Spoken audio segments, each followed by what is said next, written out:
The Buffalo Bills, 4-1, upcoming matchup against the Kansas City Chiefs, 4-1, is primed to be one of the most exciting games of the regular season, as the showdown between superstar quarterbacks Josh Allen and Patrick Mahomes is expected to come down to the wire. Oddsmakers have the Bills as 2.5 to 3-point favorites to defeat the Chiefs in Week 6, and such small margins has put a microscope on any possible advantage. So, when ESPN's Adam Teicher tweeted on Friday, October 14th, that Chiefs kicker Harrison Butker will return to play for Sunday's matchup, the news hit harder than usual. Butker is widely regarded as the #2 best kicker in the NFL behind Ravens star Justin Tucker and has made 90% of his field goal attempts since he first joined the Chiefs in 2017, per ESPN. NFL Network's Jesse Palmer tweeted, "Butker, who is a legit weapon, will be back Sunday versus the Bills." Butker suffered an ankle injury during the Chiefs' win over the Arizona Cardinals in Week 1, and even with a sprain, he somehow managed to drill a 54-yarder by making adjustments with his lead and footwork. During last season's heartbreaking playoff loss against the Chiefs, it was Butker who nailed the game-tying 49-yard field goal that sent the matchup into overtime. Chiefs kicker Harrison Butker took just one step in his wind-up before he made the 54-yard field goal.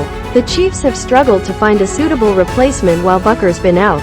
At first, they tried Matt Amendola, who missed a field goal and point-after attempt during the Chiefs' only loss against the Indianapolis Colts in Week 3. Kansas City then looked to Matthew Wright, who missed 2 field goals during the Chiefs' comeback win over the Las Vegas Raiders on Monday Night Football in Week 5. Butker's return met with a large amount of enthusiasm on Twitter. One Chiefs fan tweeted, "I never thought I'd be happy to see a kicker come back from injury, but I've missed Butker so much." Cold Sweat smiled, while Chiefs Wire's managing editor wrote, "Butker being back for the Chiefs is huge. The Bills are nearly back to full health ahead of Chiefs matchup." While Butker's return is a feather in the Chiefs' cap, Kansas City's defense will have a difficult time shutting Allen down without starting safety Bryan Cook, concussion, cornerback Rashad Fenton, hamstring, and defensive tackle Treshaun "Turk" Wharton, the latter of whom suffered a season-ending ACL tear against the Raiders. As for rookie cornerback Trent McDuffie, head coach Andy Reid said, "We'll see," per Chiefs Wire. The Bills, however, look to be in pretty good shape.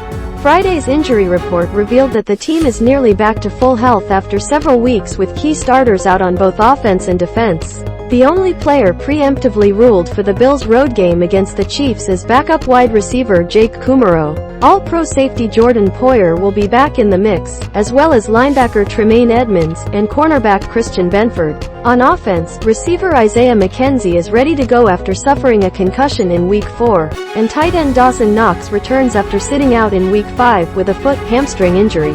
Mahomes is an underdog at home for the first time in his career. For the first time in his career, Patrick Mahomes is an underdog at home.